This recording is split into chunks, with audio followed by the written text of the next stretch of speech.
What is up, everybody? Welcome back to the channel. It's your girl, Denise Salcedo, and right now I'm joined by the man who does it all. We got Robert Stone. Robert, thank you so much for making time out of your busy schedule to come chat with me today. How are you? I'm doing great, and I'm a little secret. This is like my treat because I eat so clean and I don't even like sugar in my body or anything. And I am having right now a Coke Zero, and that is like so random for me to have. And this is like a big. So right now I'm in like a great mood. This is like my cheat in this cup right now. This Wait, drink. you do zero sugar like all day, every I day? mean, not zero, and like there's natural sugars, and like I will like on a weekend if I'm with my kids or something indulge, but like for the most part. Yeah, I don't like that's like my one big thing. I don't have a lot of sugar. And I'm to the point now where like I just don't like it anymore. And if I have it, I almost like if I eat a big ice cream sundae or something, I'll almost feel like hungover after it because like my body's just not used to the sugar, which I guess is a good thing. But yeah, that's where I'm at. So this Coke Zero right now, like big these next 15 minutes, big deal right now. That's amazing. I was about to say, well, then you also have your kids too, and I'm sure they love to have treats and sweets and stuff. So like, you don't feel tempted when you see them, munch on a cookie or something. I do, but honestly, they're pretty good. One of them more than the other to the point where they don't even like love sugar. Like, don't get me wrong, like, but Yeah, they're of not course, like yeah. they will say like this is like too much. I'm like over it. Can I just have like fruit or just have like they're into health stuff, so it's kind of cool. Yeah, I love that. Hey, you don't got to worry about dentist bills or anything like that. So yeah. even better. But Robert, one of the things that I mentioned at the top of the show is that you're kind of in a lot of places in a lot of different roles. You are doing commentary for Evolve right now. You're doing stuff with TNA, obviously on the NXT side of things too. So, I mean, we could really start anywhere, but I do want to start off with Against All Odds because that is happening this Friday, and you have a pretty big matchup against Santino Marella. And there's been some cool stuff that has been happening. Santino and his daughter, Ariana Grace, recently teamed up together in the first ever father daughter tag team match. You getting to be part of that. Talk to us about that experience and your thoughts heading into this matchup. Yeah, well, Santino's the director of authority, and I have confirmed and made it official that I am Sheriff Stone. So after I beat him Friday, that'll be 100% in. No more Santino, 100% Sheriff Stone. But it's I started in TNA in 2010. It's wild to think that I was so young at the time with a dream to hopefully make it and stay there long and get this television opportunity. And now 15 years later, I'm wrestling in a match this big where I could get control of the company. So it's pretty wild when you go 15 years later. I went from having a young kid having a match to hopefully landing a full-time spot to running the company, which is cool. But when you think of Stone and Santino, I think over the years, a lot of people have always compared us in the sense that we're both entertaining and funny, but yet we both also can wrestle. So finally, that this one-on-one, because it is the first time ever that we're ever having this one-on-one match. We've been in a tag match, we've been in segments, but never had a one-on-one match. I think I think it's going to check a lot of boxes. You're going to get some entertainment, you're going to get some fun stuff, you're going to get some actual wrestling, and I think I think people are excited for it, and I think it's going to deliver. So you've been back with TNA, now for about a month or so. And obviously this happened with the partnership between WWE and TNA. Tell us about your thoughts, given that you were in TNA before, and so many people, we were thinking to ourselves, like, we would never see, we never thought we'd see the day when WWE and TNA were partnering and working together. So now that this is happening, we've been seeing a lot of cool collaborations and cool things happen. And now you get to be a part of that. Tell us what your reaction was and how you're feeling, just based off the stuff you get to do and some of the stuff that we've been able to see, including like Trick Williams be TNA World Champion. Yeah, I mean, it's 2025, right? Like it's bizarre. Like when you say it out loud, like TNA is working with NXT and WWE, and there's TNA guys on NXT, there's NXT guys on TNA. It is crazy to say out loud because yes, 2010, when I started, it was unheard of for anything like this to happen in wrestling anywhere. There was no crossing over or anything like that.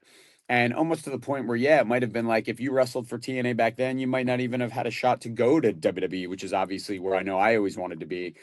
Um, so yeah, fast forward 15 years and it's like this. It's wild, but it's exciting for the wrestlers. It's exciting for the fans because anything could happen. on any show, anywhere. You never know who's going to show up. You said it. Trick Williams is the TNA champion. Like what? How does that happen? It's bizarre. Like tonight on NXT, he's defending the TNA championship against the TNA wrestler. Like, can you keep up with all that? But it that makes it fun and exciting, and that's why you kind of just got to tune into all WWE programming because you just don't know what's going to happen. Which it's like having that feeling, be able to turning on and to be shocked by something or surprised by something. You weren't getting that a few years ago, and now you're getting it every single show that WWE puts out. You know. Yeah, it has been cool to see. I know that the fans have just been like, anticipating like, okay, what new person from TNA are we going to see on NXT? What person from NXT are we going to see over in TNA? And I Or feel like, Raw or SmackDown right, or anywhere. exactly. It's all yeah. It's one of those things where, like you said, it kind of keeps fans, waiting in anticipation, like on their toes of like, hey, what's going to happen next? So, with all of that being said, I do want to go ahead and get into NXT because right now NXT has also been doing like tremendous. We just saw a brand new women's champion be crowned. We've been seeing a lot of the women, a lot of people get called up to the main roster. What feels like it's been happening really, really fast. What has your experience been like on NXT, especially in the recent like year or so, having seen all of the movements that have been made up on that front? Honestly, now that I'm a little older, it is cool to. And I have an office job working for Ava as the an assistant to the GM in her office. It's cool to sit back, relax, and kind of just watch it all and watch all the talent come in, progress, get to the next level, then go to Raw or SmackDown because it's all happening so fast. I mean, the coaches are amazing at the Performance Center, so people will come here and they learn so much. And 6 months later, you're seeing him have these amazing television matches or PLE matches, and then a few months later, they might be already moved on to Raw or SmackDown. So it's all happening so quick. But to be able to just sit back and watch it all, I'm not an active wrestler anymore, so I don't have to be in competition with any of them to try and get my own spot or steal their spot or this guy's taking my spot. So because of that, it's actually fun, exciting to just watch. If You're this like, was I'm 10 rooting years, for you. You're not the well, yeah. competition no more. Or if this was 10 years ago, I'd have been like, man, they're bringing this guy in. If he's got a match, I'm not going to get one. This ain't cool. But now, I mean, hey, I work in the office. I help Ava choose who's going to be in these matches. So it's, no, I mean, and I also think as a fan, you almost don't realize how quick it's all happening. Because if you go back and turn on, whatever episode's on tonight, if you go back 365 days ago to last year on this night, I'm sure the roster looked completely different. It's just happening so fast and changing, and everyone's getting so much better and moving up.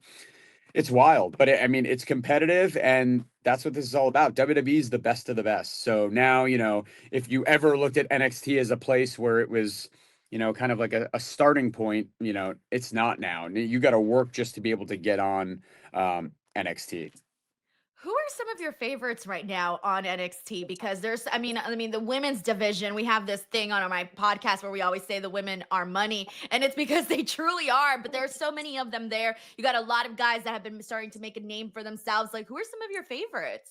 Well, I mean, Stephanie Vaquer, she was on Raw last night and won that huge match to advance to Money in the Bank. She is, I mean, how could she not be, one of your favorites? She's awesome in the ring. The second the bell rings, she's not like any other female performer, in my opinion, a true superstar. Miles Bourne, I mean, look what he just did last weekend at the big PLE in Tampa, stepping up to Oba, having an NXT championship match. That was a breakout match for him, and I think he put on a phenomenal performance, and I think he'll continue to do that, and he'll continue to grow. So I enjoy watching him. Those are probably, if you pick my male and female, those are probably my two favorites now to watch. But again, at this level, everyone is so good. There's not anyone I don't like to watch or I don't think is a star. Like everyone is a star. Everyone is can't miss. Every match is can't miss TV. So, it is hard to pick favorites when everyone's so good. You know what I mean? So I agree. I definitely agree. I have like a list of a very long list of favorites for sure. I do want to ask you about something on NXT that happened quite a while ago, but it was you working with Von Wagner. And there was a specific storyline where your kids were involved. And I remember that was my first time seeing them. And I was like, wait, why do they look so much like Von Wagner? What is happening here? I I swear they're my kids. Robert, it was the funniest thing to talk about on the podcast because people were like, no, those are his legit kids. And I'm like, y'all are lying. Those are not his legit kids. They are. And I went on your Instagram and I'm like, oh my God, those are his kids. It was hilarious. Talk Well, to us about the experience with that. you know what's funny? I don't know if anyone actually ever told me that. Maybe when that happened, there was a Wait, few what? jokes. Maybe there was a few jokes I remember, like on X or something, that people did say that. But I mean, now that you say it, I guess because of their hair was similar to his hair. So, I mean, I get it. I mean, now kind of like, man, I hope more people didn't think that. But I thought that was like part of the reason why you guys did it, honestly. no, I don't think. No, no. This whole time, that's what I thought, and that's what like people in the chat were talking about. They were like, "Oh, that's probably why they did this like fun little like storyline with you guys going to your house for dinner." And I'm like, oh, "Okay, like this is where this story is headed." We were thinking totally different direction. Oh, yeah. At least I hope not. Unless it was a joke on me and I didn't know. And they still have their hair long like that. We're holding on to it. There's been many times where we wanted to cut their hair, but like Yeah. we've held on and we still have their hair at that length. Did they enjoy getting to appear on TV? Oh yeah, they were on a few times. They love it. They within a few days their teacher was messaging me saying like, is it true that they were on TV? They're telling everyone in school that they're like TV superstars, and they were walking around like they were big shots around second grade. Well, at the That's time they were in amazing. first grade, but I was gonna say, well, hey, second grade, first grade on TV. Yeah, I was gonna say they deserve to be watching around like big shots. Robert, before we wrap up this interview, I do kind of want to get an idea of like you've done so much in pro wrestling. Like you said, you're not an active wrestler on the NXT side anymore. But what are still some of the things you'd like to do in your career, whether it be in WWE, TNA? Well, obviously both, but just in the different roles that you're in with both sides. well, I always say, I want to do everything. I don't mind juggling at all. I want to do 10 things at once. I want to be busy. I want to be hardworking. It's just how I am and what I like to do. Um, I've really enjoyed commentary this past year. It's new to me. Me and Peter Rosenberg commentating on Evolve every Wednesday night on Tubi. I've enjoyed that. I obviously, it's still somewhat new to me, so I want to continue to grow there and get better doing that and have more opportunities with that. But yeah, I mean, that's it. Just keep staying busy, trying to check every box, trying to do everything, learn everything. If it's associated within our industry, I want to know how to do it. So even if I want to know how to serve steak at catering at lunch. I want to be I want to do everything. So if it has to do with being at television and at wrestling, I'm in.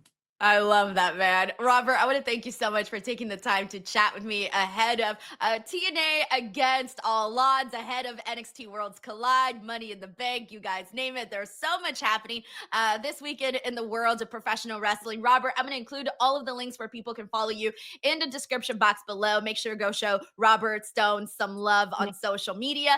Thank you guys so much for watching. We'll catch you guys on the next one. Bye, everyone. Thank you.